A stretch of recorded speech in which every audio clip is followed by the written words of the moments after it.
வாழும் கடவுள் பா சிவகார்த்திகேயன். அந்த மனசுதான் சார் கடவுள். மற்ற நடிகர்களும் இருக்கார்களே.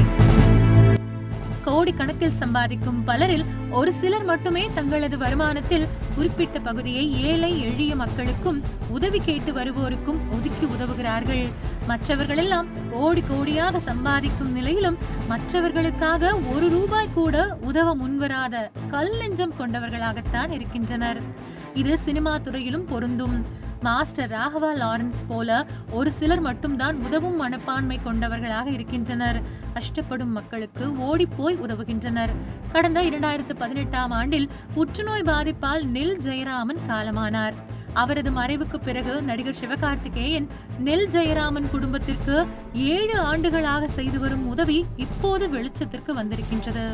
பாரம்பரிய நெல் விதைகளை பாதுகாக்கும் போராளியாக இருந்து அவற்றை மீட்டெடுத்தவர் நெல் ஜெயராமன். திருவாரூர் மாவட்டம் திருத்துறைப்பூண்டியைச் சேர்ந்த அவர் நமது நெல்லை காப்போம் என்கின்ற இயக்கத்தில் ஒருங்கிணைப்பாளராக செயல்பட்டவர். நம்மாழ்வார் வழியில் இயற்கை விவசாயம் பேணியவர். இவர் 169 வகைகளில் பாரம்பரிய அரிய நெல் வகைகளை மீட்டெடுத்தவர் என்பதும் குறிப்பிடத்தக்கது.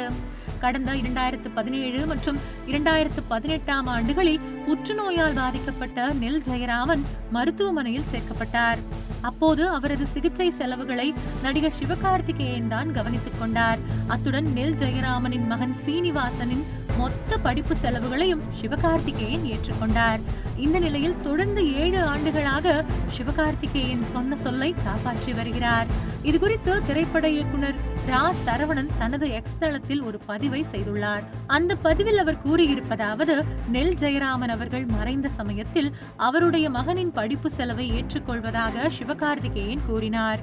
இப்படி கூறுபவர்கள் அந்த சமயத்தில் உதவி செய்வார்கள். அடுத்தடுத்த ஆண்டுகளில் அது குறித்து நினைவுபடுத்தினால் கொஞ்சம் சலிப்பு காட்டி பின்னர் மறந்தே போகும் வாய்ப்பு உள்ளது. ஆனால் சொன்ன வார்த்தையை கடந்த 7 ஆண்டுகளாக சிவகார்த்திகேயன் காப்பாற்றி வருகிறார்.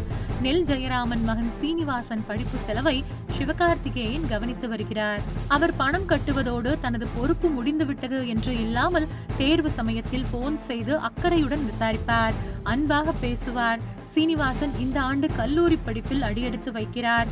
என்ன படிக்க போகிறார், எந்த கல்லூரி போன்ற விவரங்களை எல்லாம் சிவகார்த்திகேயன் விசாரித்தார். பின்னர் கோவை கற்பகம் கல்லூரியில் பேசி சீனிவாசனை அங்கு சேர்த்துள்ளார். சீனிவாசனின் படிப்புக்கு நெல் ஜெயராமன் உயிரோடு இருந்தால் என்னவெல்லாம் செய்திருப்பாரோ அதற்கு கொஞ்சமும் குறைவில்லாமல் சிவகார்த்திகேயன் செய்து வருகிறார். நெல் ஜெயராமன் அப்பல்லோ மருத்துவமனையில் இருந்த சமயத்தில் பாண்டிச்சேரி படப்பிடிப்பில் இருந்து ஓடி வந்து அவருடைய கைகளை பற்றி நான் இருக்கிறேன் அண்ணா என்று சொன்னவர் சிவகார்த்திகேயன். அந்த காட்சி அப்படியே நெஞ்சுக்குள் வெறுகிறது. இன்று வரை நம்பிக்கையாகவே நின்று காட்டும் சிவகார்த்திகேயனுக்கு நன்றி என்று இயக்குனர் ரா சரவணன் அந்த பதிவில் கூறியிருக்கிறார். சிவகார்த்திகேயனின் இந்த உயர்ந்த குணத்தை பலரும் பாராட்டி வாழ்த்துக்களை தெரிவித்து வருகின்றனர். உங்கள் தின சேவல்